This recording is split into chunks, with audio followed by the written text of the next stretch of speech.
dynamics of what happened in our family comes up.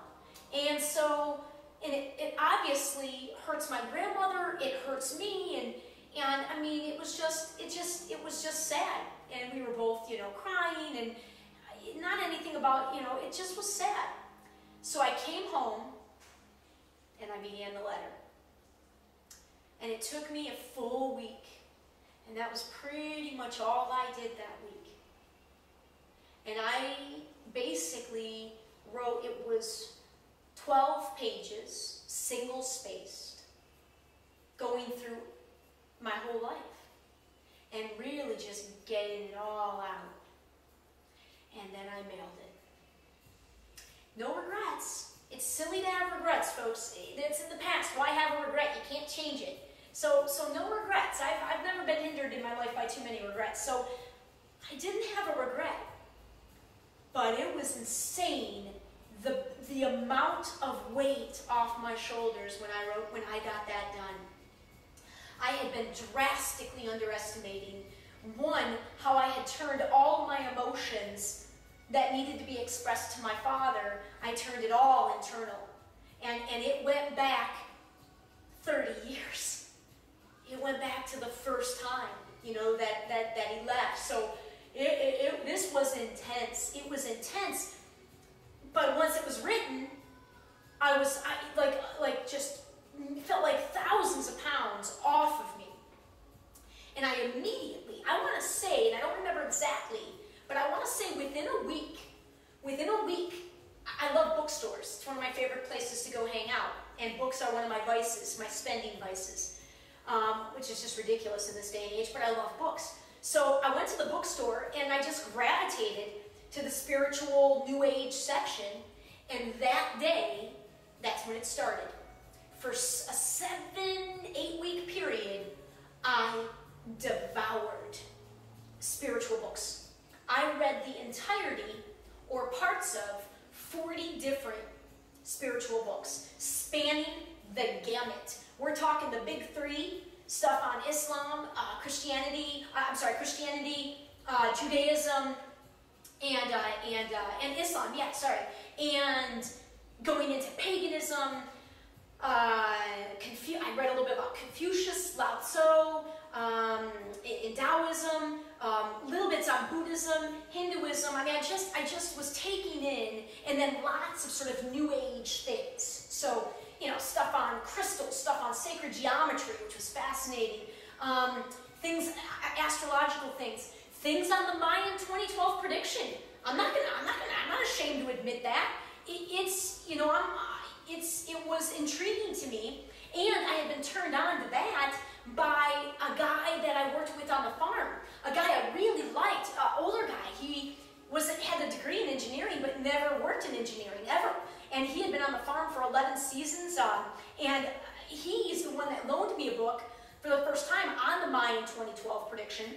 And I didn't read most of it, but when I got to this phase of my life, I just was devouring everything.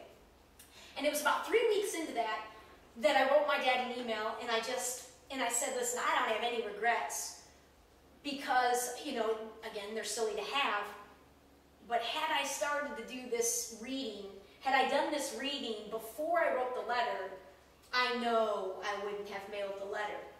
You know, I think a lot of times people suggest you burn it, or you know, get it out of you, but if it brings, my dad, he was doing the best he could, you know, and that's not to completely absolve him for what has happened, but he didn't need to hear, or in this case read, a 12-page letter that was really full of all the emotion I was feeling, and it was not love. It was not unconditional love. And so I just sent them, you know, an email and just said, I forgive you, I love you, you know, and just know that had I read all this stuff beforehand, I wouldn't have mailed that.